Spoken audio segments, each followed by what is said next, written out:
Hello everyone, welcome back. तो कल हमने कहाँ तक स्टडी किया था या कहाँ तक डिस्कस किया था? तो कल हमने डिबेंचर्स के बारे में पढ़ा एंड डिबेंचर्स के फीचर्स के बारे में डिस्कस किया। तो कल हमने 14 फीचर्स डिबेंचर्स के कंप्लीट किए। आज हमें करना है अबाउट टाइप्स ऑफ डिबेंचर। क्या पढ़ना है आज? हमें टाइप्स ऑफ डिबेंचर पढ़ना है। फिर ये कंप्लीट करने के बाद हम अगले सोर्स ऑफ फाइनेंस पे चलते हैं, राइट? तो टाइप्स ऑफ डिबेंचर में basically there are 4 categories, but 4 categories को फिर से सब कैटेगरीज दो में डिवाइड किया। तो total there are 8 types of share. पहली category on the base of security, secured debenture और अनसिक्योर्ड डिबेंचर। सेकंड टाइप है रजिस्टर्ड या फिर bearer debenture on the basis of transferability. On the basis of repayment is redeemable and irredeemable debenture and on the basis of conversion convertible and non convertible debenture. इसमें से कुछ type हमने preference shares में भी देखे थे कि convertible preference share, non convertible preference shares, yes और नो। तो कुछ टाइप्स या रिडीमेबल एंड अनरिडीमेबल प्रेफरेंस शेयर्स, तो ये हमने तभी डिस्कस किए थे। तो उसी प्रकार से डिबेंचर्स में भी कुछ टाइप्स है। तो टोटल 8 टाइप्स के डिबेंचर है। एक एक करके समझते हैं कि इनका मतलब क्या है। तो शुरू करते हैं कि what do you mean by secured debenture. तो वो कह रहे हैं the debentures can be secured. Secured मतलब क्या? डिबेंचर इस कर्जा, आपने पब्लिक से लिया हुआ कर्जा है, तो आप उनके साथ सिक्योरिटी एग्रीमेंट करोगे और बीच में जो पार्टी रहेगी जिसके थ्रू आपका सिक्योरिटी एग्रीमेंट होगा उसे क्या कहा जाएगा?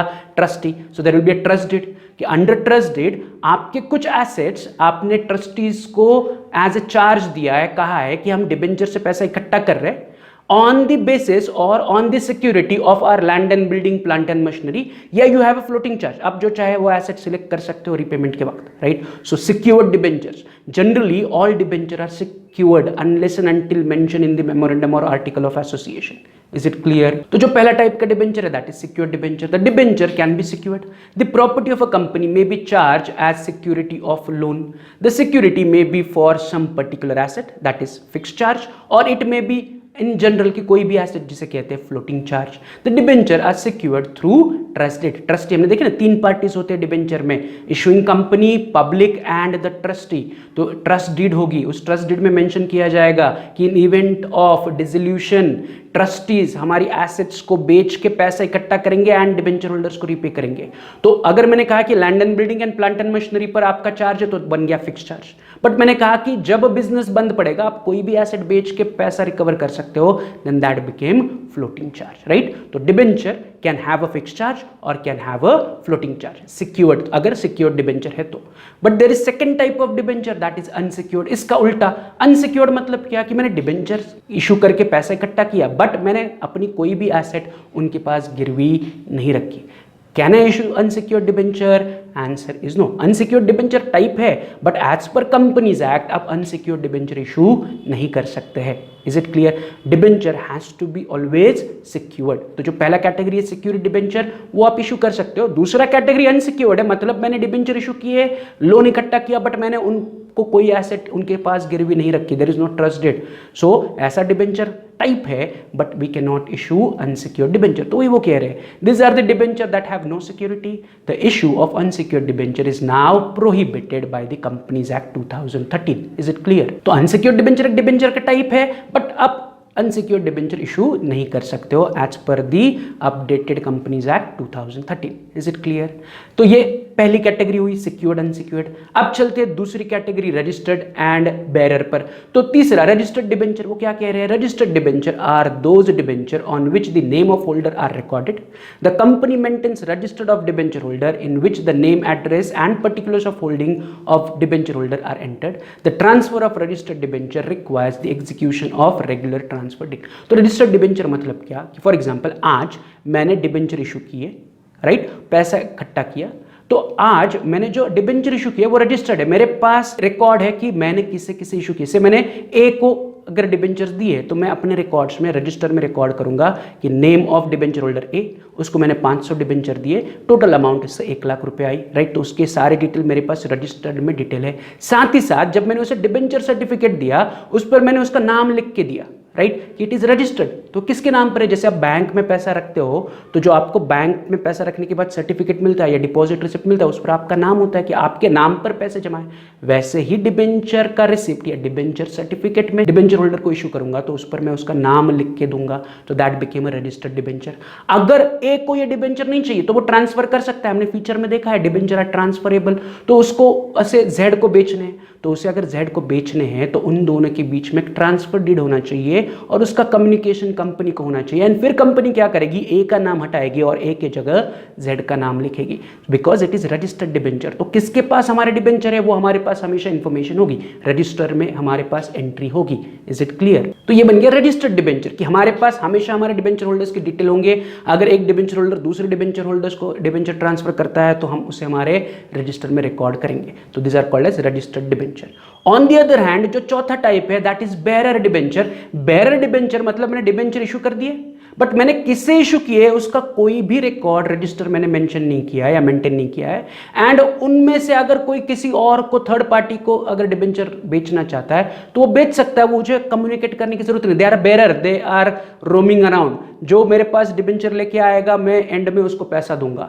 किसके पास है, मेरे पास कोई रजिस्टर नहीं है, तो दैट इज बेरर डिबेंचर। तो वो कह रहे हैं बेरर डिबेंचर में name of holder are not recorded on the bearer debenture, their names do not appear on the register of debenture, such debenture are transferable merely by delivery. मतलब A को Z को बेचना है तो वो बस उठाएगा, जेड को दे देगा, वो जेड के हो गए। मुझे यानी कि कंपनी को कम्युनिकेट करने की जरूरत नहीं है, कंपनी इनका कोई रजिस्टर मेंटेन नहीं कर रही, because they are bearer, right. तो वही वो कह रहे हैं, such debenture are transferred by mere delivery, payment of interest is made by means of coupon attached to the debenture certificate. अब क्या होगा, डिबेंचर पर हमेशा हमें इंटरेस्ट देना पड़ता है। तो जो रजिस्टर्ड डिबेंचर होल्डर होते हैं उनका रजिस्टर है मेरे पास, मुझे पता है कि मेरा डिबेंचर किसके पास है, तो जब मैं इंटरेस्ट पे करूंगा तो मैं उनके नाम के हिसाब से, उनके डिटेल के हिसाब से उनको इंटरेस्ट पे करूंगा। आई नो कि किसे पे करना है। But in case of bearer debenture मुझे पता ही नहीं हमारे डिबेंचर होल्डर कौन है, तो वहां पर होता क्या है, बेरर डिबेंचर पर नीचे कूपन्स होते हैं। कूपन्स जैसे कि आपने देखा होगा, काउंटर फाइल होती है, आधा फाड़ के ले लेते हैं एंड अपने पास रखते हो, वो डिबेंचर कूपन होते हैं। तो वो क्या कर सकते हैं, डिबेंचर कूपन बैंक में सबमिट करके अपना इंटरेस्ट कलेक्ट कर सकते हैं। सो that is bearer debenture. Is it clear? तो वही उन्होंने लास्ट कहा है कि जो पेमेंट है इंटरेस्ट का वो होगा थ्रू दी अटैच्ड कूपन। वो डिबेंचर सर्टिफिकेट कोई अगर 10 साल का डिबेंचर है तो 10 कूपन लगाए जाएंगे, 10 अलग अलग साल के। तो पहले साल का कूपन आप निकालोगे, बैंक में सबमिट करोगे एंड इंटरेस्ट लोगे, राइट। बेरर हो, आपके पास ही डिबेंचर है, राइट, आपको इंटरेस्ट चाहिए तो उसका कूपन निकालो, बैंक को सबमिट करो, बैंक उसके बदले में आपको इंटरेस्ट दे देगी। Is it clear? तो ये चौथा टाइप हुआ बेरर डिबेंचर। अब चलते हैं पांचवा type, that is redeemable debenture. पांचवी categories on the payment of repayment, redeemable या इरिडीमेबल। तो पांचवा है रिडीमेबल डिबेंचर। रिडीमेबल डिबेंचर मतलब क्या, कि जैसे कि हमने शुरुआत में ये कहा था कि डिबेंचर इज लोन, राइट। मैंने डिबेंचर इशू करता हूँ, लोन कलेक्ट करता हूँ एंड मैं उनको प्रॉमिस करता हूँ कि 5-10 साल बाद, 5 साल बाद या 10 साल बाद या 15 साल बाद मैं आपका पैसा आपको रिटर्न करूंगा। मतलब debenture are redeemable after 5 year और 10 ईयर और 15 ईयर। रिडीमेबल है मतलब आप जो आज पैसा इन्वेस्ट कर रहे हो वो आपको वापस मिलेगा, दैट इज रिडीमेबल डिबेंचर। तो वही वो कह रहे हैं, डिबेंचर आर मोस्टली रिडीमेबल। वो कह रहे हैं debenture are mostly redeemable, that is payable at the end of some fixed period as mention on the debenture certificate. Repayment can be made at the fixed date at the end of specific period or by installment during the lifetime of the company. The provision of repayment is normally made in the trust deed. तो वो कह रहे हैं कि normally सारे debenture redeemable ही होते हैं, मतलब उनको कुछ सालों बाद आपको पैसा देना ही देना है, ये और नो। तो कब देना है, तो जो पीरियड उस डिबेंचर सर्टिफिकेट पे मेंशन किया है कि उस डिबेंचर सर्टिफिकेट पे कहा है कि 5 साल बाद आपको पैसा मिलेगा, तो 5 साल बाद I have to redeem it, right. या उस डिबेंचर सर्टिफिकेट पे मेंशन किया कि 5 साल बाद हम हर साल आपका थोड़ा थोड़ा पैसा रिटर्न करेंगे, 20%, 20%, 20%, फिर हम ऐसा थोड़ा थोड़ा करके इंस्टॉलमेंट में रीपे करेंगे। तो जो कुछ भी टर्म्स एंड कंडीशन है वो सर्टिफिकेट पे मेंशन होती है एंड जो ट्रस्ट डीड बनी है ट्रस्टीज एंड हमारे बीच में, उसमें रीपेमेंट की कंडीशन मेंशन होती है। उसके हिसाब से रिडीमेबल डिबेंचर्स को रिडीम यानी कि रीपे किया जाएगा। Is it clear? तो ये हुई हमारी पांचवी कैटेगरी रिडीमेबल डिबेंचर। अब चलते हैं इसी का second part, that is irredeemable debenture. Irredeemable debentures का मतलब क्या है, मैंने डिबेंचर इशू कर लिए, पैसा इकट्ठा कर लिया, बट ये जो पैसा मैंने इकट्ठा किया है I am not liable to repay it back. Irredeemable है, इररिडीमेबल मतलब जब तक बिजनेस रहेगा तब तक ये पैसा मेरे पास रहेगा। But can I issue irredeemable debenture? देखते वो क्या कह रहे हैं। This kind of debenture are not repayable during the life time of a company, they are repayable only after liquidation of company. जब कंपनी बंद होगी तभी पैसा वापस मिलेगा, उसके पहले नहीं मिलेगा, राइट। और when there is a breach of any condition और when some contingencies arise, right. Generally it is not viable or it is not allowed to issue irredeemable debenture. Normally debenture are issued on redemption basis only, right? तो ये कह रहे हैं कि irredeemable debenture आप issue कर सकते हो जिनका कोई रिपेमेंट नहीं होगा, राइट। उनका रिपेमेंट तभी होगा जब कंपनी बंद हो जाएगी, लिक्विडेट हो जाएगी, या कोई कंडीशन है, लाइक मैंने 5 साल तक इंटरेस्ट नहीं दिया तो फिर आपको रिडीम करने पड़ेंगे। तो ऐसे होने पर ही इरिडीमेबल डिबेंचर्स रिडीम कर सकते हो, right, but they are irredeemable means non repayable. Is it clear? तो ये हुआ हमारा छठा कैटेगरी इरिडीमेबल डिबेंचर। अब चलते हैं सातवां टाइप का debenture, that is convertible debenture. Convertible debentures are nothing but जिसे आप पीरियड खत्म होने पर कन्वर्ट कर सकते हो इनटू शेयर्स, राइट। तो कन्वर्टेबल डिबेंचर्स मतलब at end of the year या at the end of a period से उस डिबेंचर पर लिखा है कि this are the convertible debenture, 5 साल बाद इन डिबेंचर्स को हम शेयर्स में कन्वर्ट करेंगे, तो वो बन गए कन्वर्टेबल डिबेंचर। और उसका ऑपोजिट नॉन कन्वर्टेबल डिबेंचर। तो पहले कन्वर्टेबल डिबेंचर समझते हैं, फिर नॉन कन्वर्टेबल जाते हैं। तो कन्वर्टेबल डिबेंचर में वो कह रहे हैं convertible debenture give right to holder to convert them into equity share after a specific period of time. Such right is mentioned in the debenture certificate. The issue of convertible debenture must be approved by special resolution in general meeting before they are issued to public. These debenture are advantageous for the holder because of this conversion right. Convertible debenture is entitled to get equity share at the lower rate than the market rate. तो convertible debentures आप issue जब करते हो तो उस debenture certificate पे mention किया जाता है कि 5 साल बाद you have a right to convert this debenture into equity share. तो आज आपको हम डिबेंचर दे रहे हैं बट 5 साल बाद इन डिबेंचर्स को हम कैंसिल करेंगे और इसके बदले में हम आपको क्या करेंगे, इक्विटी शेयर्स देंगे, राइट। बट अगर आपको कन्वर्टेबल डिबेंचर इशू करने हैं तो there has to be a special meeting conducted and एक स्पेशल रेजोल्यूशन पास होना चाहिए बाय बोर्ड ऑफ डायरेक्टर, तभी जाके आप क्या कर सकते हो, कन्वर्टेबल डिबेंचर इशू कर सकते हो। Is it clear? आगे बढ़ते हैं 8वीं और last category of debenture, that is convertible का उल्टा non convertible debenture. Non convertible debenture मतलब ये डिबेंचर्स इक्विटी शेयर में कन्वर्ट नहीं होंगे, they are normal debenture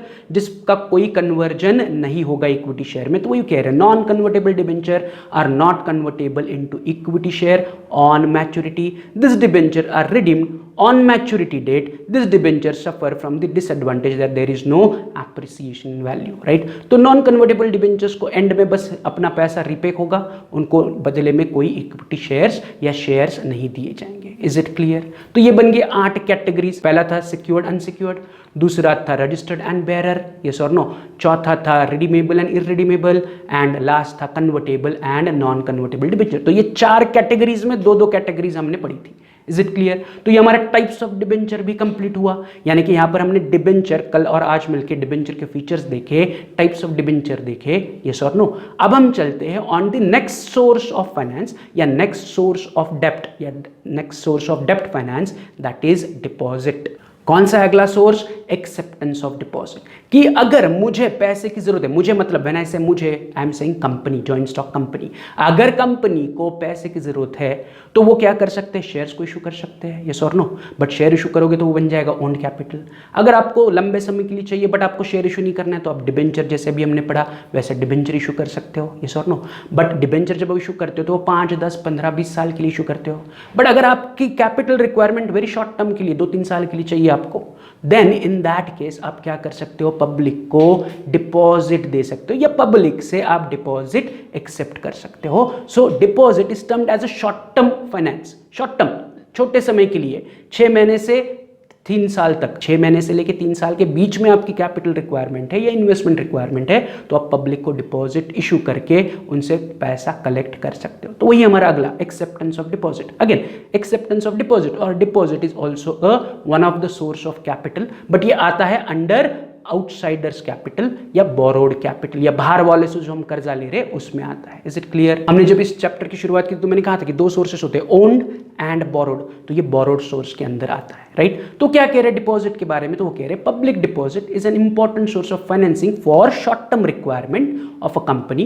companies receive fixed deposit from the public for a period ranging from 6 months to 36 months। 6 महीने से 36 months तक के आप डिपॉजिट एक्सेप्ट कर सकते हो। Such deposits are called as public deposit. Public आके, जैसे अगर आपके पास एक्स्ट्रा पैसा तो बैंक में जाके डिपॉजिट करते हो, वैसे ही आप क्या कर सकते हो, किसी भी जॉइंट स्टॉक कंपनी में जाके डिपॉजिट कर सकते हो। If that company is accepting a deposit, उनके डिपॉजिट स्कीम में आप क्या कर सकते हो, पैसा डिपॉजिट कर सकते हो। बट इसका पीरियड जो है डिपॉजिट का वो कम से कम 6 महीने और ज्यादा से ज्यादा 36 मंथ्स का होगा।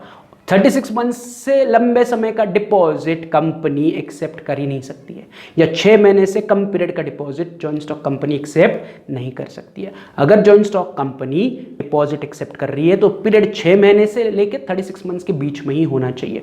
6 महीने से कम, 36 मंथ से ज्यादा पीरियड आप उस डिपॉजिट का नहीं रख सकते हो। Is it clear? आगे क्या कह रहे हैं वो, under this method general public is invited to deposit their savings with the company for a varied period, interest is paid by the company on such deposit. Again in deposit पर आपको क्या करना है, पब्लिक को interest देना है। The company issues deposit receipt to depositor, तो जो आके हमारे पास डिपॉजिट करेगा पैसा उसको हम डिपॉजिट रिसिप्ट इशू करेंगे। जैसे बैंक में पैसा रखोगे तो डिपॉजिट रिसिप्ट मिलता है, वैसे ही आप जॉइंट स्टॉक कंपनी के डिपॉजिट स्कीम में पैसा इन्वेस्ट करोगे तो आपको डिपॉजिट रिसिप्ट मिलेगा।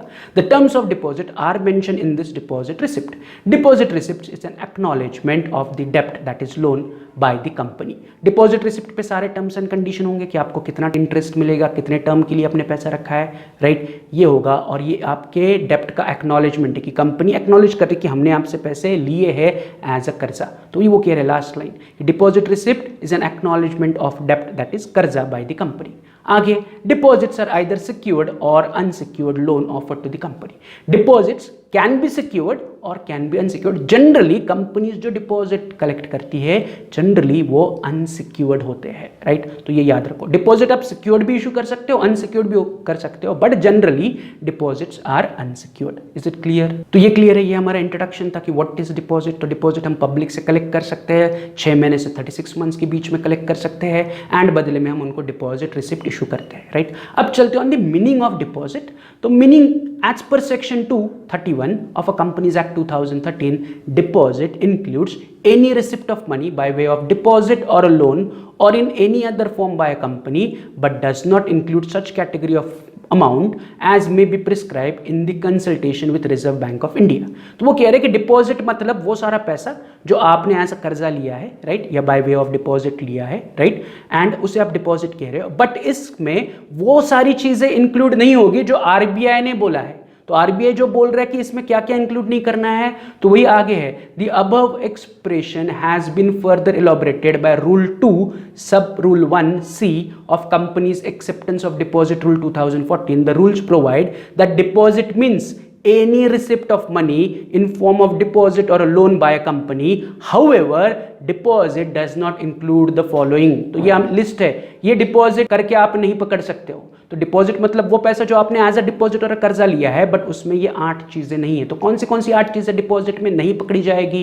एक एक करके पढ़ते हैं। पहला, any amount received from central government और स्टेट गवर्नमेंट। अगर आपको सेंट्रल या स्टेट गवर्नमेंट से कोई पैसा मिला है तो it will be not termed as a deposit. दूसरा, any amount received as a loan from a banking company. तो आपने किसी बैंक से कर्जा लिया है, राइट, तो उसे डिपॉजिट नहीं कहा जाएगा। तीसरा, any amount received from foreign government और इंटरनेशनल बैंक। अगर आपको बाहर की गवर्नमेंट, फॉरेन गवर्नमेंट, लाइक आप इंडिया में हो, यूएस गवर्नमेंट ने आपको कुछ फंडिंग दिया, दैट इज नॉट डिपॉजिट। या यूएस की कोई बैंक ने आपको पैसे दिए, दैट इज नॉट डिपॉजिट। तो ये डिपॉजिट में इंक्लूड नहीं करना है।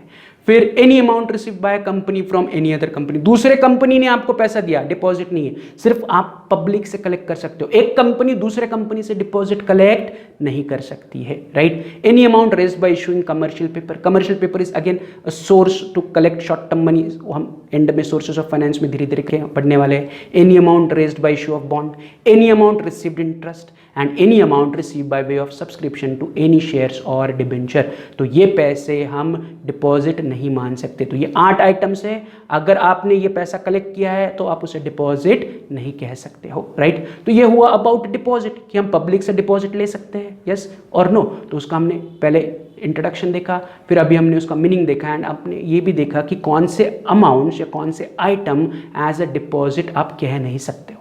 तो यहां पर हो गया हमारा जो नेक्स्ट डेप्ट या नेक्स्ट सोर्स ऑफ फाइनेंस था, that is acceptance of deposit. अब हम चलते हैं अगला सोर्स ऑफ फाइनेंस या अगला सोर्स ऑफ डेप्ट फाइनेंस, कर्जे का फाइनेंस, दैट इज बॉन्ड। आप बॉन्ड इशू करके भी कर्जा इकट्ठा कर सकते हो।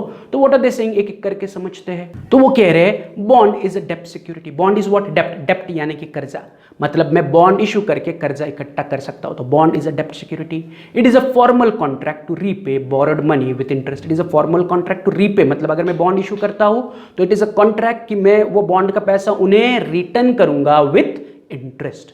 Bond is a loan, bond is a कर्जा। मैं बॉन्ड इशू करूंगा और कर्जा इकट्ठा करूंगा। The holder of a bond is a lender to the institution. तो मैंने जिसको बॉन्ड इशू किया है वो मेरा कौन है, वो मेरा लेंडर है, उसने मुझे कर्जा दिया है, तो he is a lender, right, lender to the institution, he is the creditor of the company, creditor है, उधारी है, उधारी मतलब हमें उनको पैसे देने हैं, उनको हमसे पैसे आने, that's why they are called as the creditor of the company, and what he gets a fixed rate of interest. तो जो बॉन्ड होल्डर है, bond is a type of a कर्जा, मैं बॉन्ड इशू करूंगा, कर्जा इकट्ठा करूंगा, राइट, एंड इस कर्जे पर मैं बॉन्ड होल्डर्स को क्या पे करूंगा, मैं बॉन्ड होल्डर्स को इंटरेस्ट पे करूंगा। Is it clear? आगे क्या कह रहे हैं वो, all bonds have maturity date and is paid in cash at a certain date in future. तो वो कह रहे हैं हर एक bond has a maturity date. अगर मैं आज बॉन्ड इशू कर रहा हूं तो उस पर मैं एक मैच्योरिटी डेट मेंशन करूंगा कि 5 साल बाद मैं आपका पैसा रिटर्न करूंगा, तो उस पर मैच्योरिटी डेट होगा कि इस दिन आपका पैसा आपको वापस मिलेगा, राइट। अब अगेन बॉन्ड में there are no sub type कि इरिडीमेबल, रिडीमेबल नहीं, bonds are compulsorily repayable at the maturity, so there is a compulsory maturity date and compulsory आपको बॉन्ड का पैसा रिटर्न करना है। Is it clear? तो वही कह रहे हैं all bonds have a maturity date and are paid in cash, मतलब बॉन्ड को आप शेयर्स में भी कन्वर्ट नहीं कर सकते, there can not be a convertible bond, so bonds has a maturity date and उसे हमें पैसे में ही रिपे करना है, right. According to Webster dictionary, a bond is an interest bearing certificate issued by a government or a business firm promising to pay the holder a specific sum at a specified date। तो अगर आप bond issue कर रहे हो तो उसका मतलब वो क्या कर रहे हैं, it is a certificate issued by a government और बाय अ कंपनी और बाय अ बिजनेस फर्म, जिस पर प्रॉमिस दिया जाता है कि आप आज पे करो और उस पर प्रॉमिस है कि हम आपको फ्यूचर डेट में आपका पैसा विथ इंटरेस्ट रीपे करेंगे। Is it clear? आगे बढ़ते हैं, वो कह रहे हैं thus a company borrows money and issues bond as an evidence of डेप्ट, interest is payable on bonds at a fixed interval और at a maturity of bond, right. तो वो कह रहे हैं कि बॉन्ड इज नथिंग बट कर्जा, आप कर्जे से पैसा इकट्ठा करते हो, बॉन्ड इशू करते हो, जो आप बॉन्ड यानी कि बॉन्ड सर्टिफिकेट इशू करोगे दैट इज एन एविडेंस कि हमने आपसे कर्जा लिया है, एंड इस बॉन्ड पर आपको इंटरेस्ट देना है, राइट, आइदर एवरी ईयर और डायरेक्टली एट द मैच्योरिटी, मतलब मैच्योरिटी पर आपने जितना पैसा दिया था प्लस 5-10 साल का इंटरेस्ट एक साथ पे करो, राइट। अब चलते हैं on the features of bond, तो एक एक करके 4 ही फीचर्स है। तो पहला फीचर है बॉन्ड का नेचर ऑफ फाइनेंस, जैसे कि अभी हमने अबाउट डिपॉजिट देखा था, deposit is a short term finance, अब 6 महीने से लेकर 36 मंथ्स तक की ही डिपॉजिट इशू कर सकते हो, so that is a short term finance, deposit is consider as a short term finance. But what about bond, तो वो कह रहे हैं इट इज अ डेप्ट finance, it provide a long term finance, bonds provide long term finance क्योंकि इसका maturity range 5, 10, 15 या 20 साल का हो सकता है। वही कह रहे हैं the bonds can be issued for a longer period, that is 5 years, 10 years, 25 years और इवन 50 ईयर्स के लिए भी आप बॉन्ड इशू कर सकते हो। Is it clear? तो bond is source of finance but it is a long term source of finance. अब बॉन्ड 5 से 50 साल के बीच के मैच्योरिटी के लिए आप इशू कर सकते हो, राइट। तो ये हुआ पहला नेचर ऑफ फाइनेंस। दूसरा स्टेटस ऑफ बॉन्ड होल्डर, तो अभी हमने जैसे मीनिंग में पढ़ा था कि बॉन्ड होल्डर का स्टेटस क्या है, they are the lender, nothing but they are the creditors of a company. तो क्या कह रहे हैं, the bond holder are creditors, since they are creditor and non-owner they are not entitled to participate in general meeting. Again they are the creditor, they are not the owner, shareholder are the owner of the company, they can participate in general meeting, they can vote, but bond holder being a creditor वो general meetings में participate नहीं कर सकते हैं, ना ही वो management में participate कर सकते हैं। Is it clear? They have no voting right and hence no participation in the management. तो they are a creditor, they are the outsider, उन्होंने कर्जा दिया है, they are not the owner, right? वो उन्होंने कर्जा प्रोवाइड किया तो बस उनको इंटरेस्ट मिलेगा, बाकी बिजनेस में क्या चल रहा है, कौन डायरेक्टर है, किसे अपॉइंट करना है, किसे निकालना है, उसमें उनका कोई भी इंटरेस्ट नहीं है, ना ही वो उसमें पार्टिसिपेट कर सकते हैं, ना ही वो वोट कर सकते हैं। Is it clear? तो स्टेटस ऑफ बॉन्ड होल्डर क्या है, they are the creditor, they are the outsider, they are the lender, right. चलते हैं तीसरा feature of bond, that is return on bond. तो जो बॉन्ड में पैसा इन्वेस्ट कर रहे हैं या एज अ कंपनी मैंने बॉन्ड इशू किए एंड जिनको मैंने बॉन्ड इशू किया उन्होंने बिजनेस में पैसा इन्वेस्ट किया या हमारे बिजनेस में पैसा इन्वेस्ट किया है, तो बदले में इन रिटर्न हम उनको क्या देंगे, तो इन रिटर्न हम उन्हें फिक्स्ड इंटरेस्ट देंगे। क्या देंगे हम उनको, फिक्स रेट ऑफ इंटरेस्ट से इंटरेस्ट पे करेंगे। तो क्या कह रहे हैं, the bond holder get a fix rate of interest, it is payable at a regular interval और on the maturity of bond. तो उनको फिक्स रेट से इंटरेस्ट मिलेगा, ये इंटरेस्ट मैं उनको रेगुलर इंटरवल मतलब हर साल दूंगा, या मैंने कहा है कि 5 साल के बॉन्ड है, आज पैसा दो, 5 साल बाद ये आज दिया हुआ पैसा प्लस 5 साल का इंटरेस्ट मैं एक साथ पे करूंगा। तो मैं इंटरेस्ट हर महीने या हर हफ्ते या हर ईयर में उनको थोड़ा थोड़ा करके दे सकता हूँ, या सारा इंटरेस्ट 5 साल का इंटरेस्ट में एक साथ ऑन मैच्योरिटी उन्हें रीपे कर सकता हूँ, राइट। तो ये था उसका तीसरा feature, return on their investment. उनको इन रिटर्न क्या मिलेगा बॉन्ड होल्डर्स को, तो बॉन्ड होल्डर्स को in return fix rate of interest से इंटरेस्ट मिलेगा, राइट। चलते हैं चौथा feature of bond, that is repayment. Bonds have specific maturity date on which the principal amount is repaid. Bonds are always repayable in cash. Bond अगर मैंने issue किए हैं, bond से मैंने कर्जा इकट्ठा किया है, तो ये मुझे रीपे करना है on maturity and in cash only. तो वही कह रहे हैं bonds have specific maturity and on when the principal amount is paid. उसकी स्पेसिफिक मैच्योरिटी 5 साल या 10 साल या 15 साल या 8 साल या 9 साल. उसके बाद मुझे कंपल्सरी उनको रीपे करना है. Is it clear? तो ये थे 4 फीचर्स ऑफ बॉन्ड. तो bond is very nothing but simple कि कर्जा है, हमने बॉन्ड इशू करके कैपिटल इकट्ठा किया बट इन फॉर्म ऑफ डेप्ट. Is it clear? तो फटाफट चलते हैं on the next source of finance, right? जो आज के लेक्चर का हम लास्ट डिस्कशन करते हैं. They are nothing but ADR and GDR, nothing but American deposit receipts and global deposit receipts. No, what is American and global deposit receipts? तो इसके लिए एक सिंपल मैं आपको बताता हूँ कि लाइक जब हमें कैपिटल चाहिए, मैं कंपनी फॉर्म कर रहा हूँ इन इंडिया, तो I can issue shares and मैं कैपिटल इकट्ठा कर सकता हूँ, but I can issue shares only to the public which is residing in India and they are Indian citizen. तो अगर आपको इन्फोसिस कंपनी के शेयर्स चाहिए तो you can buy being Indian citizen. But कोई USA में है एंड उसे इन्फोसिस कंपनी के शेयर्स चाहिए या उसे इन्फोसिस कंपनी के शेयर्स में इन्वेस्ट करना है, तो he can not buy Infosys company के शेयर्स बिकॉज इन्फोसिस कंपनी के shares are listed in Indian stock market and Indian stock market में listed shares only can be bought or sold by Indian citizen. So अगर कोई foreign national हमारे shares को खरीदना चाहता है तो वो नहीं खरीद सकता है. तो उसका way out is ADR and GDR. तो इसी पर हम डिस्कशन करेंगे. तो क्या कह रहे हैं? Let's read it from the first line. तो वो कह रहे हैं in India the share of public company are listed and traded on various stock exchanges like Bombay Stock Exchange and National Stock Exchange. With adoption of free economy policy and due to globalization, some of the Indian company share are also listed and traded on foreign stock exchange like New York Stock Exchange and on the Nasdaq, right? तो ये US के 2 stock exchanges है, New York stock exchange and Nasdaq. तो कुछ Indian company के share उन stock exchange पे है, बट वहां पर हम डायरेक्टली नहीं जा सकते. वहां पर हमें हमारे शेयर्स को ADR या GDR में कन्वर्ट करके लिस्ट करना है. तो वही वो आगे कह रहे हैं कि हमारे इंडियन कंपनी के share are listed on foreign stock exchange like NASDAQ and NYSE, right? To list shares on to the stock exchange like foreign stock exchange, company has to comply with the policies of the foreign stock exchange. The policies of the stock exchanges are different than of policies of Indian stock exchange. Therefore, those Indian companies which cannot list their share directly on the foreign stock exchange get listed indirectly through ADR and GDR. In ADR GDR क्या होता है? ADR मतलब American deposit receipt and GDR मतलब global deposit receipt. इसमें हम क्या करते हैं? इंडियन कंपनी के शेयर्स वहां की किसी बैंक में एज अ डिपॉजिट रखते हैं और वो बैंक उस डिपॉजिट के बदले में अमेरिकन डिपॉजिट रिसिप्ट इशू करती है जो American public as a stock अपने शेयर मार्केट पर खरीद या बेच सकते हैं. So it is nothing but हम इंडियन स्टॉक्स को या इंडियन कंपनी से, रिलायंस इंडस्ट्रीज है, उनको अपने शेयर्स NASDAQ पे लिस्ट करने या NYSE पे लिस्ट करने हैं. तो यहाँ के शेयर डायरेक्टली वहाँ पर लिस्ट नहीं हो सकते क्योंकि रूल्स रेगुलेशन दोनों स्टॉक एक्सचेंज दोनों कंट्रीज के अलग अलग हैं. तो रिलायंस इंडस्ट्रीज को क्या करना पड़ेगा? अपने शेयर्स को कन्वर्ट करना पड़ेगा into American deposit receipt, right? And फिर उन अमेरिकन डिपॉजिट रिसिप्ट पर वहाँ के स्टॉक एक्सचेंज में इन form of US dollar list किया जाएगा. इंडियन स्टॉक मार्केट में उसकी प्राइस रुपीज में है, बट NYSE या NASDAQ पे अगर आपको आपके स्टॉक लिस्ट करने हैं तो आपको रुपीज से उसे कन्वर्ट करना है इनटू डॉलर. तो ऐसे कन्वर्जन नहीं होगा, ये करेंसी थोड़ी है. तो आपको क्या करना पड़ेगा? आपके शेयर्स वहाँ आपके बैंक में डिपॉजिट करने पड़ेंगे एज सिक्योरिटी. फिर वो बैंक ADR यानी कि अमेरिकन डिपॉजिट इशू करेगी आपको और फिर वो ADR आप वहाँ के स्टॉक एक्सचेंज पे लिस्ट करके वहाँ से कैपिटल इकट्ठा कर सकते हो. क्लियर है? तो वो आगे क्या कह रहे हैं? तो आगे कह रहे हैं ADR and GDR are $/dollar euro denomination instrument traded in USA and Europe stock exchange. तो ADR यानी कि अमेरिकन डिपॉजिट रिसिप्ट जिसका डॉलर में ट्रेडिंग होगा एंड GDR यानी कि ग्लोबल डिपॉजिट रिसिप्ट जिसका यूरोज में ट्रेडिंग होगा and they are listed in European stock markets, right? Indian company issues share to the intermediary called depository.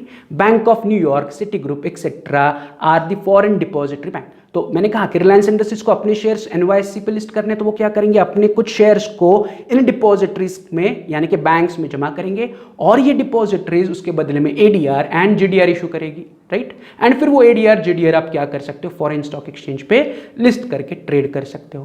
तो वही कह रहे हैं कि this depository bank issued ADR and GDR to investor against these shares. The ADR and GDR represent fixed number of shares. The ADR, GDR are then sold to the public in foreign countries. The ADR and GDR are traded like regular shares. They are listed on stock exchange. The price fluctuate depending upon the demand and supply. तो जैसे मेरा normal shares है Indian stock market यानी कि Bombay stock exchange पे अगर traded है तो उसमें जैसे फ्लक्चुएशन होता है प्राइस में डिमांड एंड सप्लाई के हिसाब से, वैसे ही जो फॉरेन स्टॉक एक्सचेंज पे एडीआर या फिर जीडीआर मेरा लिस्टेड है उनका भी प्राइस फ्लक्चुएट होगा depending upon the demand and supply, right. आगे, if the depository receipt is traded in USA it is called as American depository receipt and if they are traded in a country other than USA they are called as global depository receipt. Non resident Indians, right, मतलब जो Indian है but foreign में रह रहे and foreign nationals can invest their money in Indian stocks या Indian companies by purchasing ADR and GDR. They can buy ADR GDR using their regular equity trading account. The company pays dividend in home currency to the depository bank. हाँ, जब dividend pay किया जाएगा तो मैंने 1 lakh share bank में रखे हैं as a deposit, तो 1 लाख शेयर पर मैं बैंक को डिविडेंड दूंगा. फिर बैंक क्या करेगी, उसे लोकल करेंसी में लाइक यूएस में पे कर रही है तो डॉलर में कन्वर्ट करके अपने एडीआर जिनके पास है उनको डिविडेंड पे करेगी, राइट. आगे वो कह रहे हैं the exchange on which GDR is traded are as follows: London stock exchange, Luxembourg stock exchange, Nasdaq Dubai and Singapore stock exchange and Hong Kong stock exchange. तो इन स्टॉक एक्सचेंज पर Indian companies के ADR and GDR registered है या listed है. Not ADR, सिर्फ GDR, global depository receipt. ADR are only listed in USA. USA में वो एनवाईसी पे है एंड नैस्डैक पे है, right. But global depository receipts can be traded anywhere apart from America, right. तो उसकी उन्होंने एग्जांपल दी कि they are listed on LSC, that is London stock exchange, Luxembourg stock exchange, NASDAQ जो कि दुबई में है, Singapore stock exchange and Hong Kong stock exchange, right. So ये था हमारा नया concept, that is ADR and GDR. This is also one of the source कि मैं शेयर तो इशू कर सकता हूँ, इंडियन पब्लिक को शेयर इशू करके कैपिटल इकट्ठा कर सकता हूँ, बट अगर मुझे फॉरेन नेशनल से या फॉरेन कंट्रीज से कैपिटल इकट्ठा करना है तो मुझे यहाँ के शेयर्स रखना है एंड फिर वहां की बैंक उन्हें अपने कंट्री के पब्लिक को एडीआर में या जीडीआर में कन्वर्ट करके कैपिटल इकट्ठा करेगी और हमें पे करेगी, right. So this is also one of the source of capital, that is ADR and GDR, right. तो आज का लेक्चर हम यहीं पर कंक्लूड कर रहे हैं. कल आने के बाद या कल के लेक्चर में हम अलग सोर्स या नेक्स्ट सोर्स क्या है, दैट इज कमर्शियल बैंक से आप कर्जा ले सकते हो, कैश क्रेडिट ले सकते हो, ओवरड्राफ्ट ले सकते हो, तो इन सब पर डिस्कशन करेंगे. Is it clear? चलो, तो आज के लिए इतना ही. मिलते हैं कल के लेक्चर में. Have a good day.